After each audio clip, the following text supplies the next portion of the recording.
All hail the Queen! All hail the Queen! Here comes the Queen!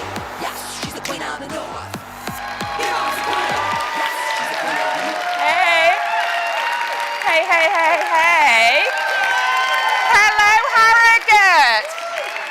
My goodness me, Harrogate, you are looking fabulous this evening. And have we got a spring conference for you? We've got policy motions. Oh yes, we've got a leaders' Q&A.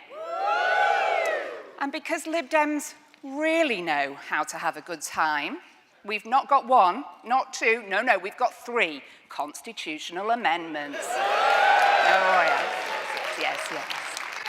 3 constitutional amendments and 72 MPs. Now, you may hear the number 72 a few times over the next few days, so if you're turning it into a drinking game every time you hear it, please do pace yourselves. So we're in Harrogate, the North. And it is definitely the North, whatever Angus, Jamie and Alistair might think about it. It is definitely the North, even if we might be on the wrong side of the Pennines. Sorry, Yorkshire. So I'm chair of the parliamentary party, so I have the honour and the privilege of chairing our weekly group meetings. And let me tell you, nothing says the Liberal Democrats are back like a 30-minute debate on badgers. Now, in fairness to us, Ed said he could remember every single Lib Dem parliamentary party he'd been a member of across 7 parliaments, and every single one had debated badgers. But he said this one right here held the best badger debate he'd ever been part of. It was a proud moment for us all, colleagues. We are the biggest we have ever been in our history. We are the 3rd largest party in Parliament once again, and we are ready to get even bigger.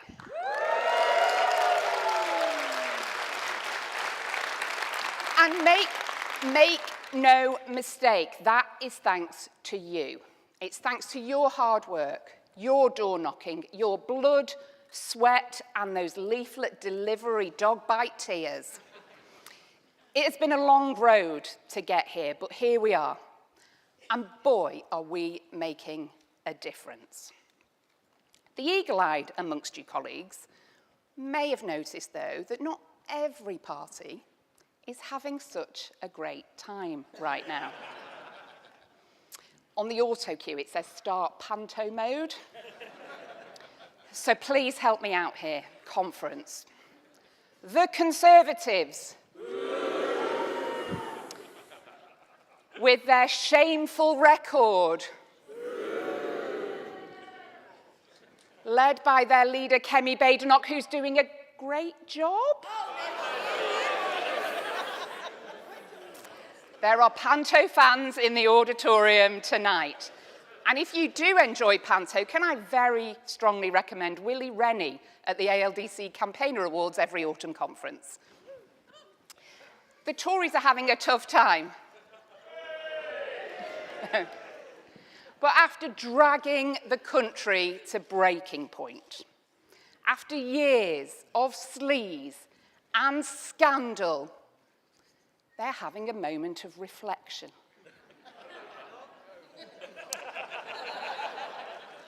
And they're trying some new ideas.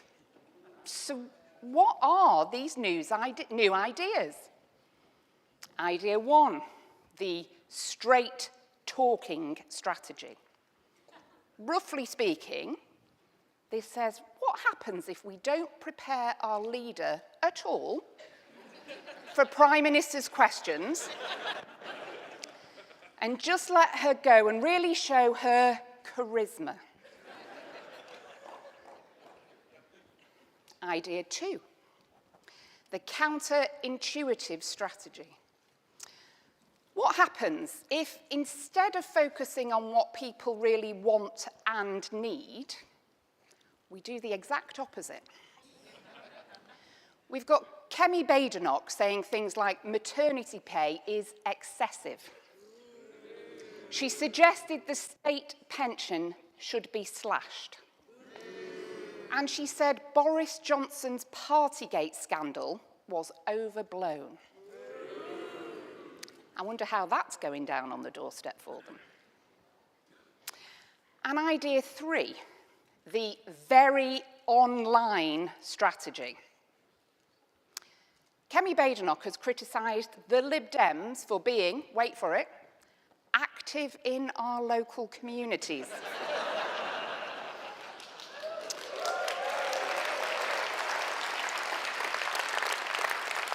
Doing things like fixing church roofs and not being on Twitter. So it's not just me, that is a massive compliment, right? And the problem is, with the Conservatives, is that they've already forgotten the bottom line. The country has very clearly told them that they are not fit for government. And every Lib Dem here knows they are not even fit for opposition.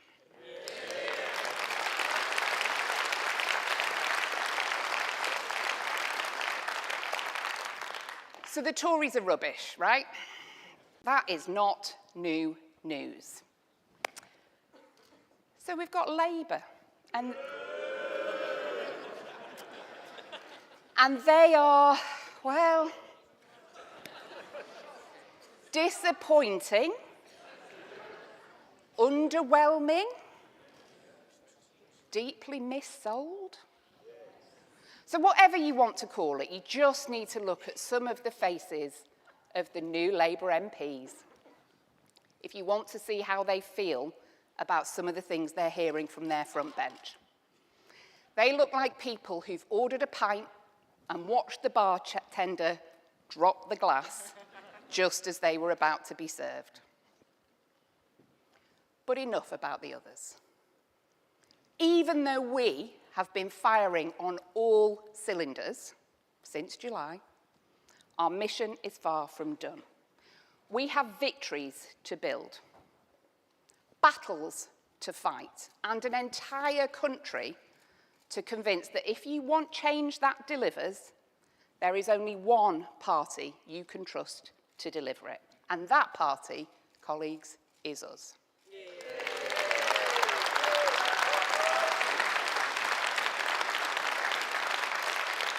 It is now, conference, it is now my very great pleasure to introduce a Liberal Democrat who managed to turn the strong and stable Tory heartland of Maidenhead into a beautiful patch of Lib Dem orange on the map. Please welcome the Liberal Democrat Member of Parliament for Maidenhead. He is the scourge of big business executives, and he is an all-round top bloke, Josh Reynolds.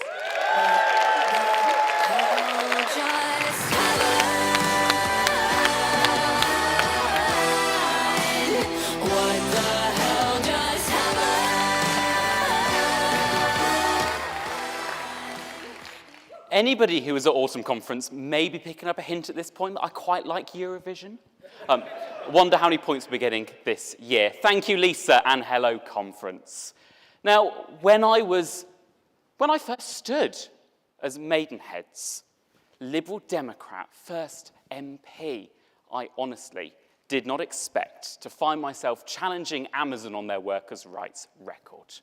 But I remember at the start of this Parliament, one common question residents would ask me is, what can the Liberal Democrats actually do? What can we achieve? And whilst the Conservatives flounder, we are cracking on with being the real opposition that our country deserves.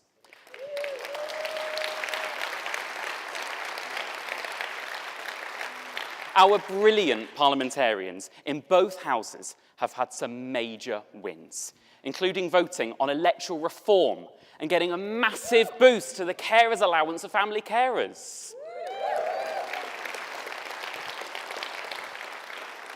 we're pressuring the government to stop sewage being pumped into our rivers, fighting against cruel cuts to PIP and international aid, pushing back against bus fare hikes and protecting our high streets. We are leading the campaign against national insurance hikes whilst championing our health services, GPs, hospices, pharmacies and walk-in centres. The Liberal Democrats are making a difference to where it matters to people. And believe me, people are taking notice. So instead of asking me now what the point of the third party is, more and more people are thanking us for the work that we've already accomplished. Now, conference, it may look like we have aged 8 years. Well, listening to the Tories drone on and on, you probably would, wouldn't you? But I've been reliably informed we've only been here 8 months. So I think it's now time to take a bit of a step back, have a breath, and recognise some of the best moments and biggest wins that we've had over those last 8 months. Now, if I say your name, MPs, please do stand up, give a wave to the crowd, so you can bask in your glory for just a moment. But please don't say it for too long. Don't steal my thunder, please. Thank you. In Parliament, our MPs have had the chance to present some fantastic private members' bills, with Ros Savage and Max Wilkinson using the opportunity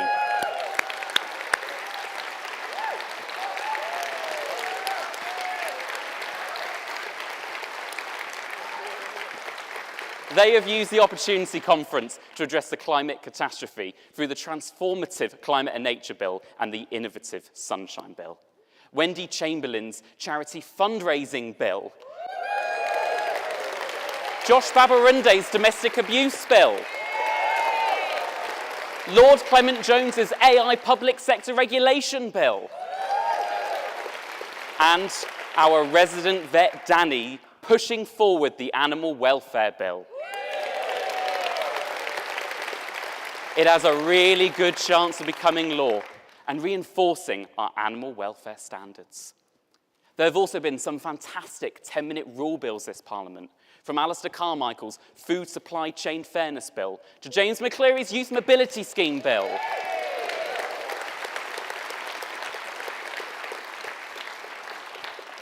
These both have attracted widespread coverage and praise. But conference, none have been quite so impactful as Sarah Olney's bill on proportional representation.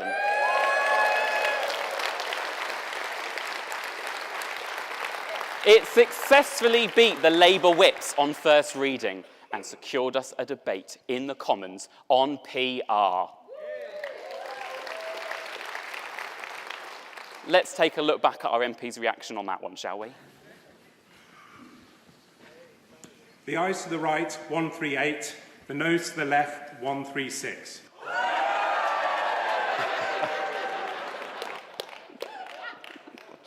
Now, conference, I want us to be serious for a moment, if that's okay.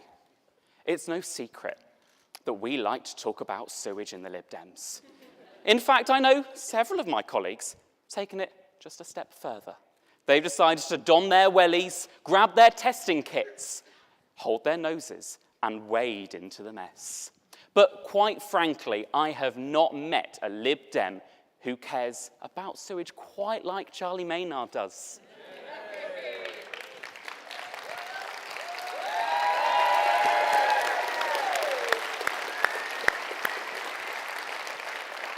His legal campaign on behalf of millions of residents to hold Thames Water to account has captured the attention of our national media, putting huge pressure on both the government and Thames Water to put customers first and the environment first.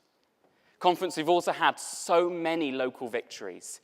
Ian Room's campaign to halt bus fare hikes, which has resulted in Stagecoach significantly reducing their proposed fare increase.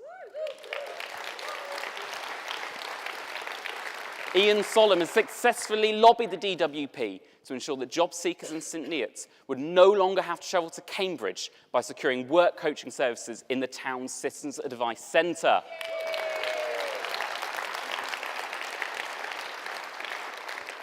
David Chadwick has secured a banking hub for his constituents in the Swansea Valley. And if you thought one banking hub was good enough, just wait until you meet Steph.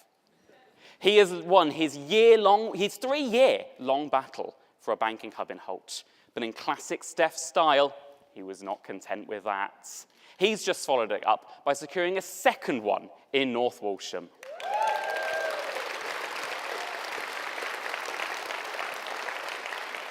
Can you get more Lib Dem than that? Having 72 MPs has also meant we are far more active on the international stage, supporting liberalism around the world.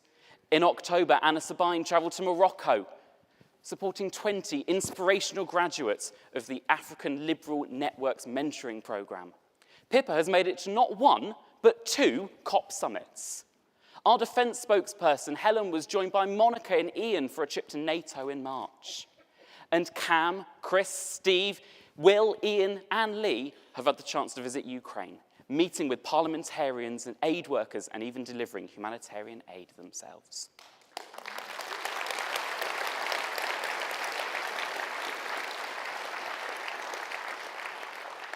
And who can forget Ed Davey making it into the top 40 not once, but twice with his charity single Love Is Enough with the Bath Philharmonic Young Carers Choir.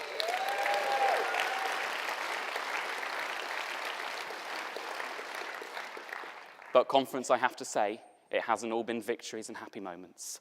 Earlier this week, one of our colleagues decided to cross the floor and join the government benches.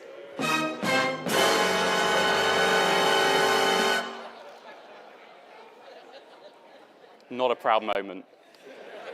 We are lucky, though, conference. After a stern word from the Chief Whip and the promise of a few dog treats, Jenny soon rejoined her rightful place.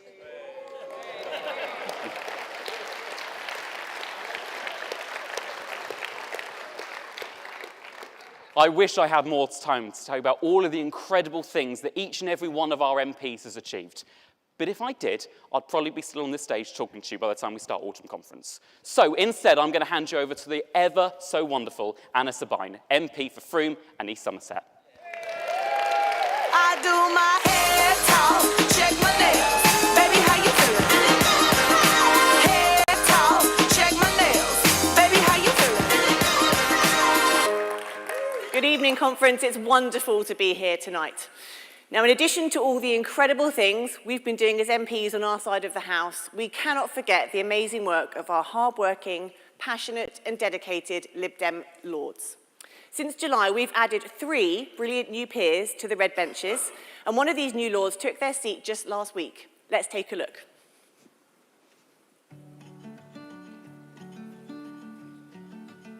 It's incredible, just walking down from the tube station. I've been here many times, often outside, but to be here on this day, the day I'm introduced into the Lords and to take up my seat on behalf of the Liberal Democrats is a huge honour for me personally and for my family and friends who are going to be here as well in big numbers to see myself being introduced into the Lords today.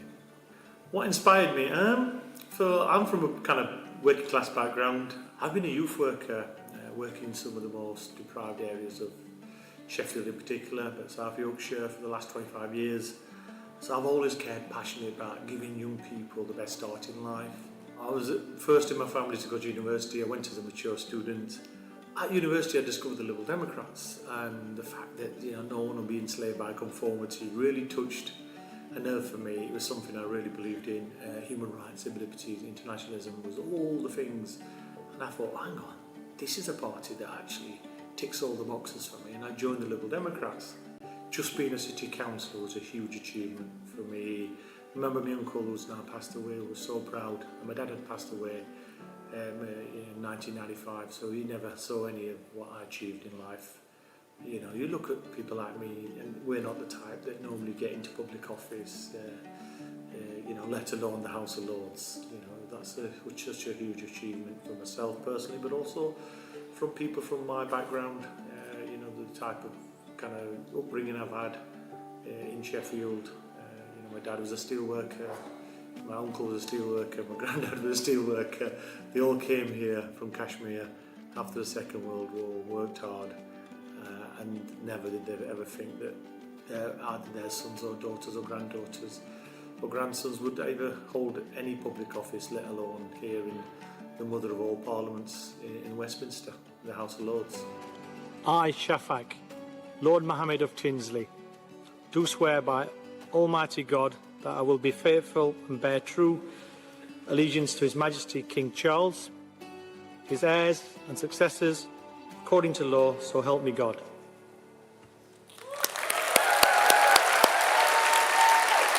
Ladies and gentlemen, will you please welcome to the stage Shaffaq Mohammed.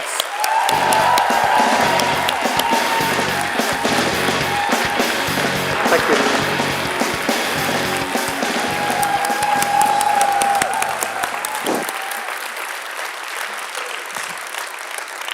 Thank you so much, Anna. It's great to be here. It's great to have you. What have your first 10 days in the House of Lords been like? It's been absolutely manic. Those of you that were at the swearing-in ceremony saw so many people turn up. So I had to manage all my family and friends and guests. I was trying to take them to the River restaurant, and I was so focused on taking them there that I turned around and looked at my family and friends and said, "Do you believe you just walked past us?" And I said, "No, who was it?" He said, "Theresa May." This will happen to you a lot in Parliament. So, Shaff, I think it's safe to say with 78 peers and 72 MPs, it's going to take you a while to get to know us all. You've already had a good start at meeting your colleagues in the House of Lords, but I wonder how you've done so far in getting to know colleagues on our side of the House. Well, I know you're the MP for Frome and East Somerset. Correct. I know Daisy is the MP for St Albans. And what's that other guy called? Really popular, always trudging around with a wetsuit, always doing crazy stunts. It's always on the telly. What's he called? Yeah, the really popular one, Josh Babberendy. Ah, that's the one. It looks like you've got quite a few to learn, Shaff. I have. Look, since we're at conference, and I'm sure there's quite a few of them floating around at conference, is there any chance you can, introduce me to some of them? Shaff, I thought you'd never ask. Welcome to Guess the MP Quiz. Yay! I've got a few clues for you for each one, but you might want to ask the audience for some help by shouting out the MP you think I might be referring to. Look, we've got so many of them, so I'll need your help. So are you going to help me? Yeah! No, louder. Are you going to help me? Yeah! Yes! Come on, let's get on with it. Okay, let's get started. So here's the new MPs you have to choose from. Our first MP was on the front cover of a publication with a worldwide circulation of 1.5 million. Wow. I know we produce a lot of leaflets, but that does seem excessive. Let me make it a bit easier for you. She was the leader of South Gloucestershire Council. Anyone from Gloucestershire is going to help me? Who's this MP? Anyone? Go on. Yay! Please welcome to the stage Claire Young, the MP for Thornbury and Yates.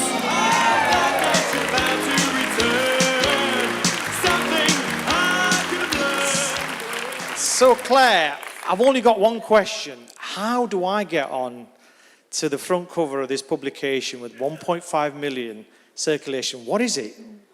Well, it's the ever so cool IBM annual report. So you need to get a computing degree. Thank you very much, Claire. Round of applause for Claire Young.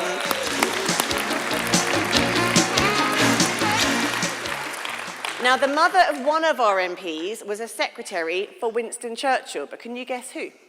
I can't, but there's going to be some historians in here. It's Liberal Democrats, isn't it? So come on, anyone who can help me? No? Well, it's No. one of our West Country contingent, although that doesn't much narrow it down for you. Anyone? No? No? Well, please welcome the MP for Newton Abbot, Martin Wrigley. Yay!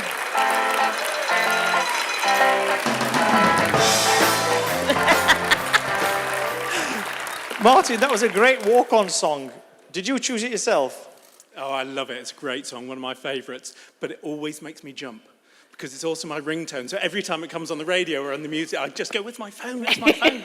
Thanks. But my mother was secretary to Churchill in number 10, exactly like that scene out of The Darkest Hour.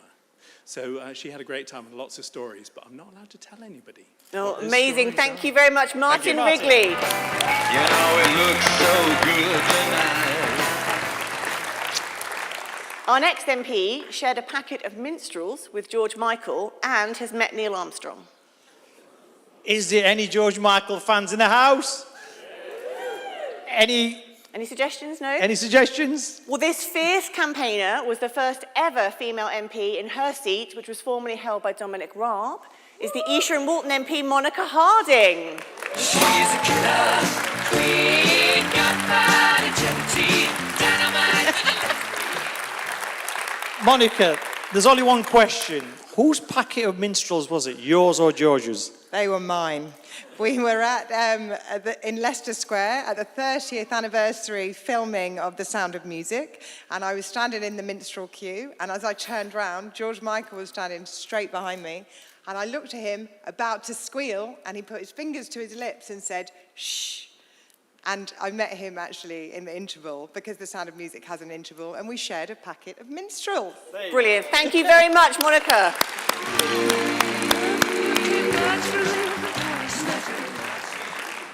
I love these facts. Our next MP once auditioned to be on BBC's Any Dream Will Do, the TV show designed to find the lead role to star in Joseph in the Amazing Technicolor Dreamcoat.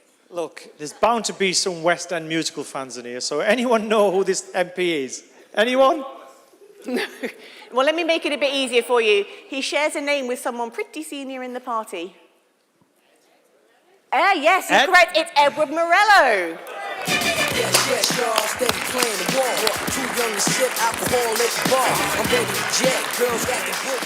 Well, Ed, there's only one question. Do you still have ambitions to be a West End musical star?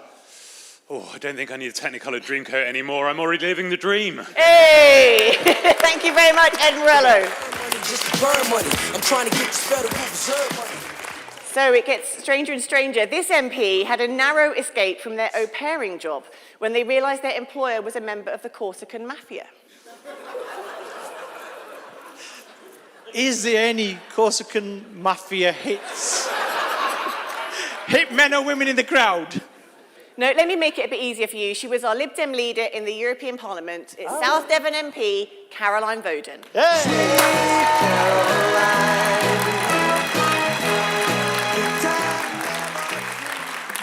Caroline, do we have to fear the Mafia? That's the question, isn't it? Well, I think at some point you have to stop running from the Mafia and you have to join the Mafia, and I'm very proud to be part of the 72-strong Lib Dem Mafia in Parliament. Hey. Thank you very much, Caroline.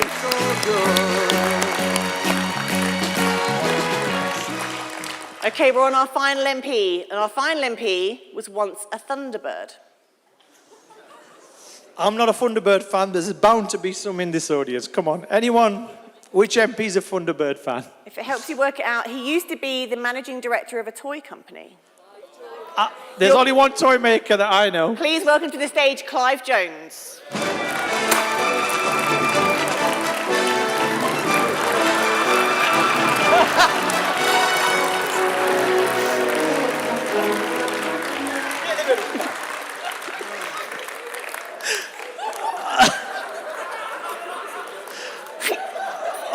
All I'm going to say, Clive, is I'm loving the Thunderbirds' 2 costumes. The yellow sash actually suits you. I've never met a real live lord before. I'm only a Thunderbird. Clive, what was it like to... Clive, what was it like to... Please stop doing it, Clive. What was it... This is not part of the script. What was it like to be a Thunderbird pilot, Clive? It was an absolutely great job. Second only to being the first ever Liberal Democrat MP for Wokingham. Way! So, Clive, if Jeff Tracy is the head of the Thunderbirds, who's the person behind your organisation? Now, I've got to be very careful here.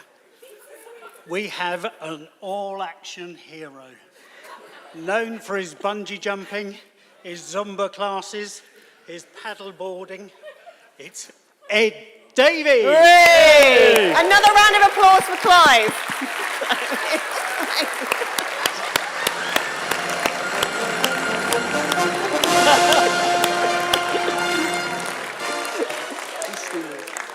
I really do wish I had time to introduce all 72 MPs this evening, but unfortunately we don't. Well, look, I'm glad I've got to know a few more of them. Anyway, it's really exciting to get back to work. But for now, I think it's time to welcome our next guest, Charlie Maynard. And beat that, Charlie. Wait, Shaff, wait. Thanks, sir. I'm gonna fight 'em all. I I've got to stop giggling. Clive, that was just brilliant. And Anna Schaff, thanks for putting it on. It was fantastic. So yes, we learned a lot about all our colleagues. But most of all,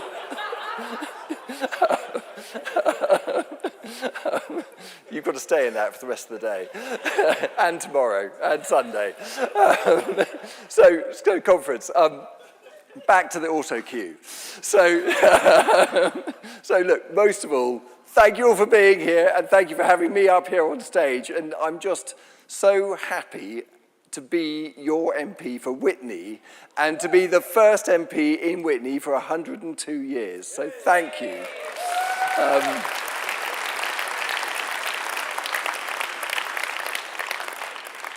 And for the 72 of us, I would say that it's been a complete whirlwind. The last 8 months has been difficult in the best possible way, completely fascinating and challenging. And I've really thrown myself into everything this bizarre job has to offer. And I've campaigned for our rivers for a long time and worked with lots of local brilliant campaigners to do that. And now I'm in Parliament, I've really been able to do more. And I was lucky enough to find a way, almost by accident, in all honesty, to take the fight to Thames Water. And back in January, I was able to intervene in the High Court case, which was where Thames Water was seeking to put another £3 billion on top of the £20 billion they already have of unbelievably expensive debt, levelled on the backs of all of us as customers into the company, which was an incredibly bad idea for the 70,000 constituents I have in Witney, but also for the 16 million customers who are just being completely ripped off. And I had a lot of help in that. So inside the Thames Water catchment area, there are now a lot of Lib Dem MPs. And every single one of them, thank you all very much indeed, signed my intervention. And I also had help from all the campaigners locally and across the catchment, and also some brilliant lawyers who basically stuck their hand up and said, apparently you want to do something, we're here to help, we're free, we don't know you, but let's do it. And we argued the case that rather than kind of having Thames Water go into a deeper and deeper doom loop of debt, which is costing us lots of money in our water bills and isn't doing anything to fix our sewage treatment works and pipe networks, we should try and fix this. And so we've had a bit of a fight. We've been in the High Court, we've been in the Court of Appeals, and the hedge funds behind Thames Water and their lobbyists have thrown quite a lot at us, and we've just kept fighting. And that is what we need to do, because it's just totally unjust and unfair what's going on. And I'm thoroughly cross with Ofwat and DEFRA for letting them get away with it.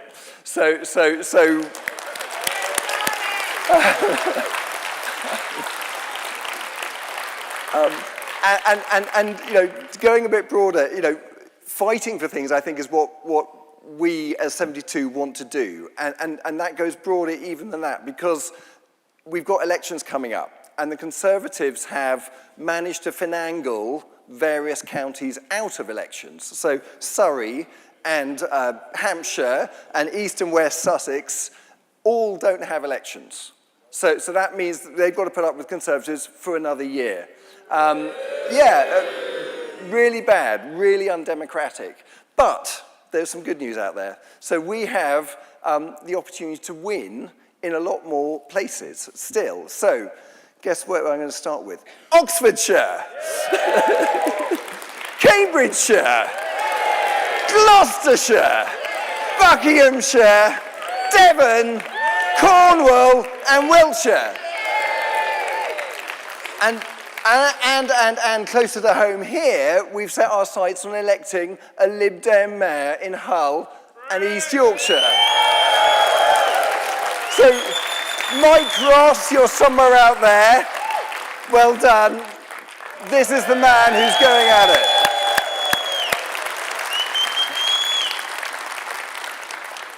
The country needs more Lib Dems, and they need us to fight. And they need us to fight, yes, for our water, but they also need us to fight for our social care and giving carers the help they deserve.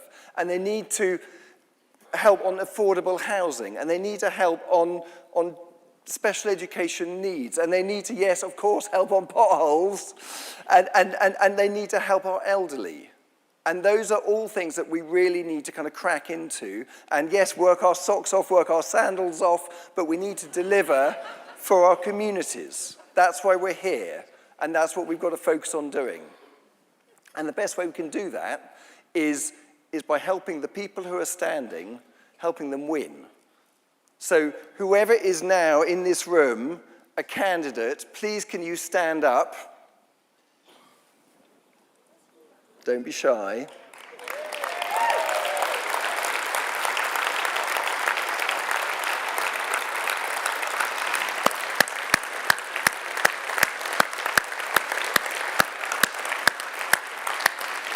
So have a good look, because these are the people you need to help. And between now and polling day, and it's May 1, so it's pretty close, every one of us needs to be doing everything that we can do to get these people elected. And that is, the usual things. It is knocking on doors, number one. It is leafleting, it's phone banking, it's blue letter writing, it's any which way you can help, please, please help. And that's urging and that's begging. And I mean that because we have made a huge difference and thank you again for getting the 72 of us to where we are, and we'll do all we can, but we have to now go further, and that is on us, each of us. Okay, now, on that theme, I'd like to welcome to the stage a councillor who has worked so hard to represent her hometown. She's the leader of the Barnsley Liberal Democrats, and she's the chair of the Yorkshire and Humber Lib Dems. It's Hannah Kitching.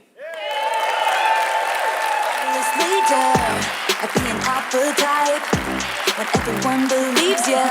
Well done. What's that like? I'm so sick of running as fast as I can. Conference. Good evening.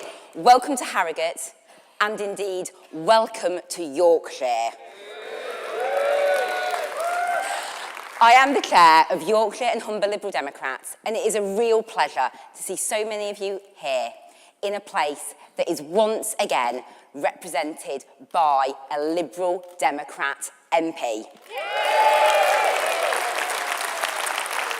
But being the chair of the finest region in England is only one of the many, mostly voluntary hats that I wear in this party. I'm also the vice chair of the English Party, a member of our Federal Conference Committee, a Penistone Town Councillor, a Barnsley Borough Councillor for my home ward of Penistone West, the leader of the Barnsley Liberal Democrats, and also the leader of the opposition on Barnsley Council. That is a lot of unpaid jobs. As anyone who knows me knows, I really just like winning things. I'm absolutely terrible at sports, so I indulge my competitive streak by fighting elections instead, and I always play to win. I'm at my happiest as a party volunteer when I'm outside, pounding the streets, pushing leaflets through letterboxes, or knocking on doors with a fantastic team of local campaigners. And everything else that I do in the party, every committee that I sit on, every long Zoom meeting I attend, every report I write, is all with one goal, of getting more Liberal Democrats elected. So you can imagine, I was really quite happy last July when we elected a record 72 Liberal Democrat MPs.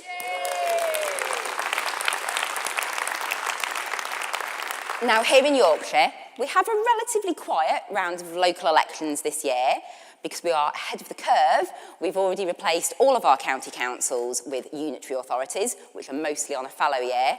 But there is a notable exception, a really big, really exciting opportunity for the Lib Dems in Yorkshire. And it is the inaugural Harrogate Town Council elections. Now, I don't know if that's what you were all thinking of, because it is only half a joke, because it is actually happening. Of course, you're in Harrogate. If you have any time this weekend spare at all, go down to the office, deliver a round for them. They'll be very pleased. But I do know that Team Harrogate have got that one in hand, and town councils don't really require the collective campaigning might of our campaigning force and expertise. But getting a combined authority mayor elected absolutely does. On May the 1st, we will be looking to make history in Yorkshire by electing the first ever Liberal Democrat mayor for Hull and East Yorkshire, with our fantastic candidate, Councillor Mike Ross.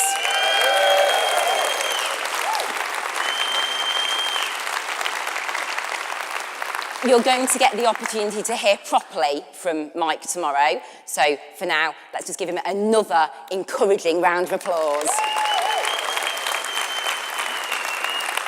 He's blushing now, but he needs to get used to it, because if Mike wins that election, he will have a really, really important job. He will get to make decisions and spend money in a way that has the potential to improve the lives of hundreds and thousands of people. And that's the point of it all, isn't it? We don't win elections to win an argument.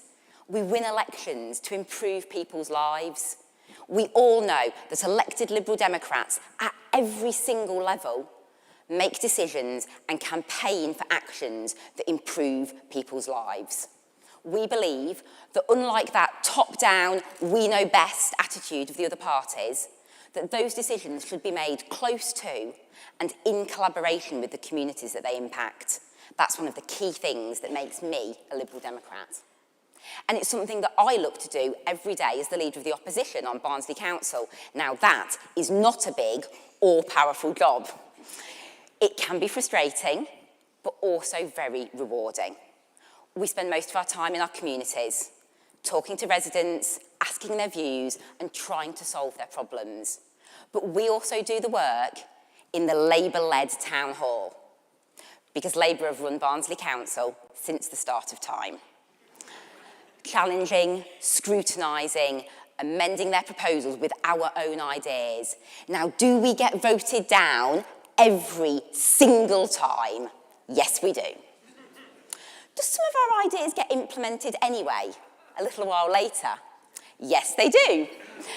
Do we take every single win and every single rejection, put it on a leaflet, and shove it through thousands of doors? Yes, we do.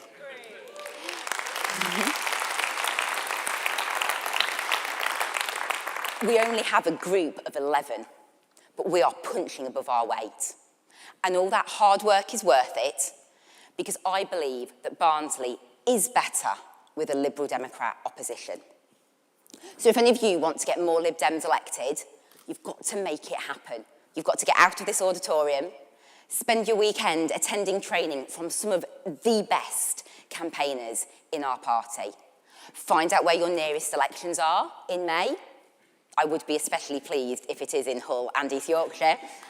Go and deliver those leaflets and knock on those doors. That's how we win. And now, I'd like to introduce someone that you might have all heard of.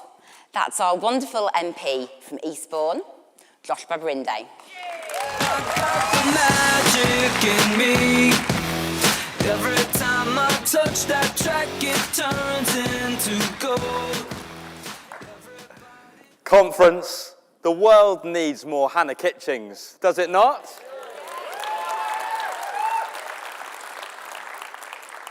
The world also needs more Liberal Democrats, Conference, don't you agree? And the world needs more Eastbourne Sun, wouldn't you agree? That was not in the auto cue, but I couldn't resist.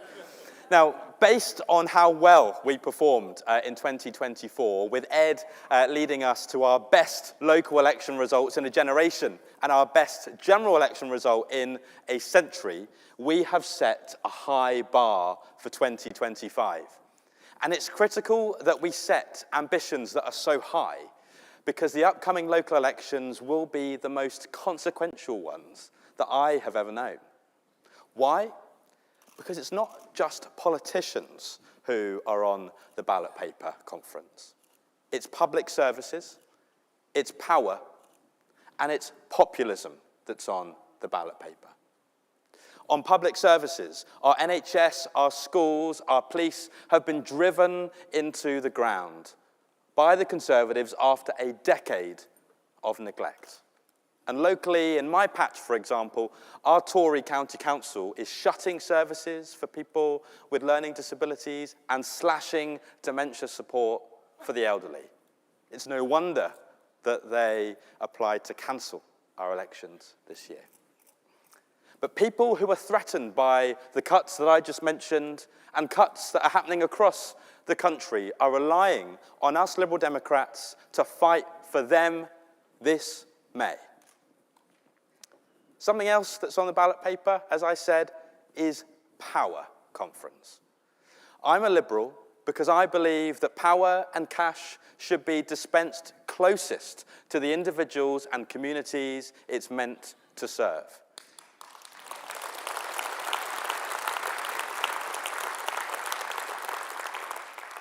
Yet we're facing a Labour Conservative local government power grab set to snatch power away from our communities with their local government reforms. We must elect Liberal Democrat councillors and mayors this May so that this stitch-up can be resisted, kicking and screaming.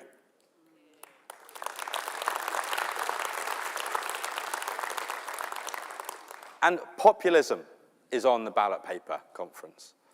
We're living through the rise of forces who seek to whip up hate in our communities and who take shameless advantage of people's fears. What's worse is that Labour and the Conservatives are pandering to that week after week after week.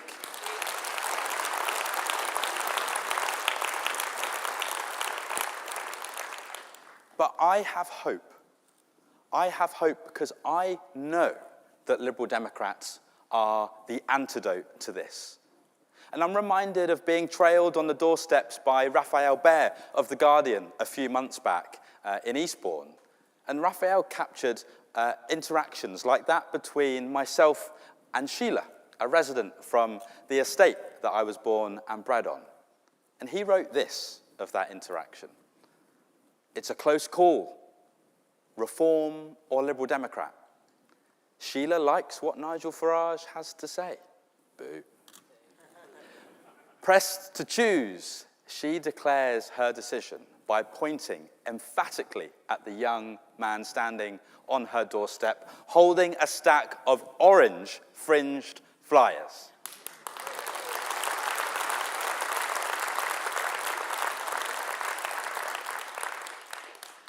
Sheila's granddaughter told her about the Liberal Democrats' work campaigning to protect imperiled services at Eastbourne Hospital. Raphael then goes on to write the most apt line of the piece. He says, inspired by what he saw from Liberal Democrat campaigning, that ground-level activism is the precision instrument that can reach people who would otherwise rally to Farage's siren. That is us, conference.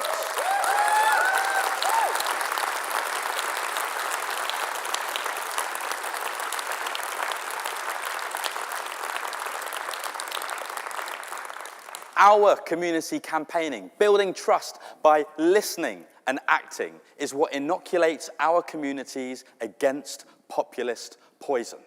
And so while Farage and Musk may continue their public courtship display to unlock a 100 million donation, we are told, we know, as Liberal Democrats, that you can't simply buy elections. You can't simply buy trust. You cannot simply buy relationships. You've got to do the work.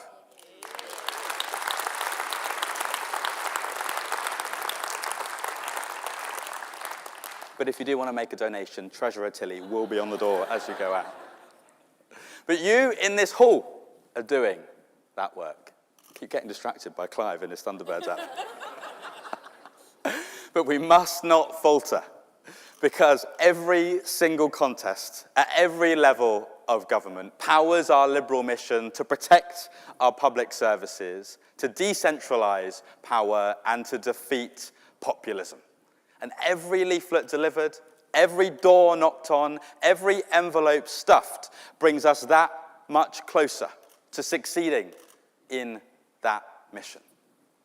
So I have a question for you, conference. Are you ready to redouble your efforts to have that fight? Yes! I said, are we ready? Yes! Then let's damn well do it. Thank you, conference. Thank you for everything that you do.